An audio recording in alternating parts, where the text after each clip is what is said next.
Një Zot i vetëm dhe qëllimi i jetës. Imagjinoni një rresht gurësh të rënd të mbështetur te njëri tjetri. Nëse çdo gur mbështetet te ai pas tij, dhe ai pas tij mbështetet gjithashtu te një tjetër, të gjithë gurët do të bien. Për t'i mbajtur të gjithë në këmbë, duhet të ketë diçka në fund që nuk mbështetet në asgjë. Diçka mjaftueshëm e fuqishme për të mbajtur gjithçka, diçka që qëndron vetë dhe nuk varet nga asgjë tjetër. Çdo gjë në univers është si ata gurët. Ashtu si çdo gur mbështetet te gurët të tjerë për të qëndruar në këmbë, çdo gjë në univers ka nevojë për shumë gjëra të tjera vetëm për të vazhduar se ekzistuari. Ju vareni nga ajri, uji dhe ushqimi. Ushqimi varet nga toka, shiu dhe dielli. Dielli varet nga ligjet fizike.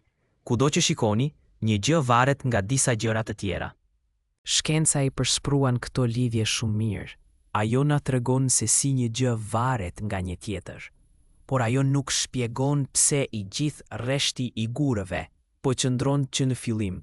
Ajo nuk i përgjigjet pyetjes: çfarë është mjaftueshëm e fuqishme për të mbajtur gjithçka? Për ta kuptuar këtë, ne duhet të shikojmë përtej zinxhirit të gjërave të varura.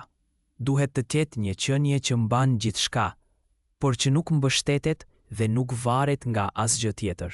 Ajo qenie që mban të gjitha gjërat, por nuk mbahet nga asgjë tjetër. Është ajo që ne e quajmë Zoti i plot fuqishëm. Qëllimi i jetës pra, Zoti i plot fuqishëm na krijoi ne dhe gjithçka rreth nesh. Nëse shikojmë përreth, shohim se çdo gjë ka një qëllim të qartë. Dielli ngroh tokën dhe ngre ujin në qiell, duke krijuar re. Era lëviz rrete. Shiu nga rret bën që bimët të rriten. Bimët dhe kafshët sigurojnë ushqim për njerëzit. Asgjë në univers nuk duket e rastësishme apo pa qëllim. Kur edhe gjërat pa jetë kanë qëllim, lind një pyetje logjike. Pse Zoti i plot fuqishëm krijoi qeniet njerëzore, të cilat qartësisht kanë nivelin më të lartë të inteligjencës dhe vetëdijes?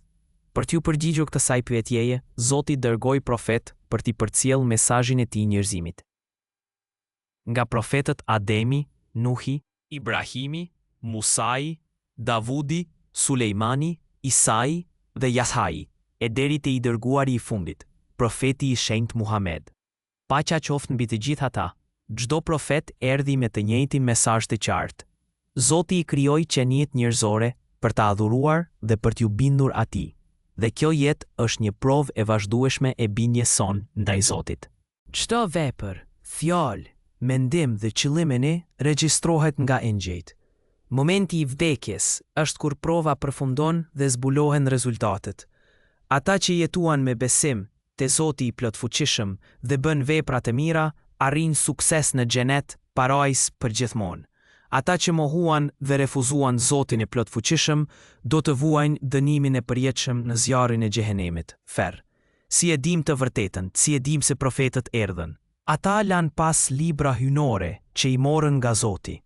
Të gjithë librat hynore u korruptuan me kalimin e kohës, përveç Kur'anit të shenjtë, i cili është ruajtur në mënyrë të përsosur deri më sot, mbi 1400 vjet më vonë.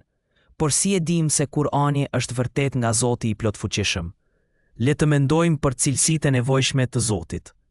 Ai duhet të jetë pa fillim dhe pa fund. Nëse ai do të kishte filluar të ekzistonte, ai do të varej nga diçka për ta bërë të ekzistonte.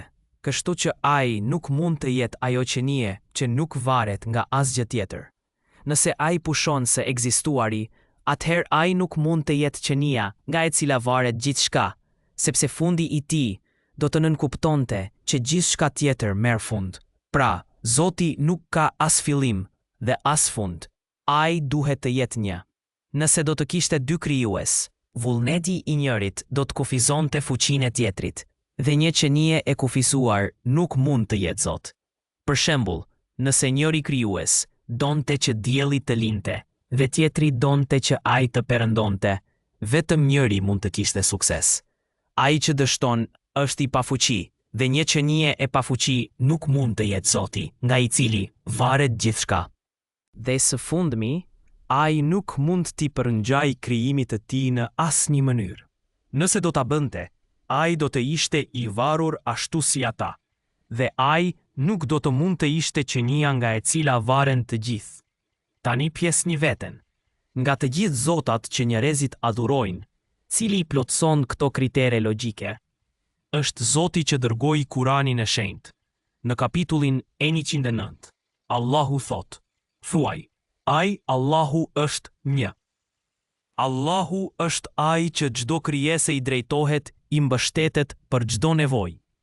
As s'ka lindur kë, as nuk është i lindur, dhe askush nuk është i barabartë me të. Një Zot, nuk ka nevojë për asgjë.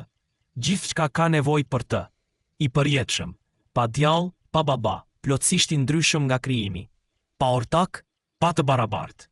Kurani e përshkruan Zotin saktësisht ashtu siç logjika kërkon që ai të jetë. Kjo nuk është rastësi. Kjo është prove se Kurani i shenjtë është me të vërtet libri i dërguar nga krijuesi i universit, Allahu i plotfuqishëm. Stesa pra, ju ftojmë në Islam, në adhurimin e Zotit të vërtet që krijoi qiejt, tokën dhe gjithçka që ekziston. Për të hyrë në Islam, thjesht foni me sinqeritet. Dëshmoj se nuk ka Zot tjetër të denjë për adhurim përveç Allahut, dhe dëshmoj se Muhamedi është i dërguari i Allahut. Ashhadu an la ilaha illa Allah, wa ashhadu anna Muhammadan Rasulullah. Nëse ne e kemi gabim, ju humbisni 3 minuta. Nëse ne e kemi të drejtë, ju humbisni gjithçka në jetën e përtejme të pafundme, duke u larguar. Dera drejt lumturisë së përjetshme është e hapur gjerësisht. A do të hyni?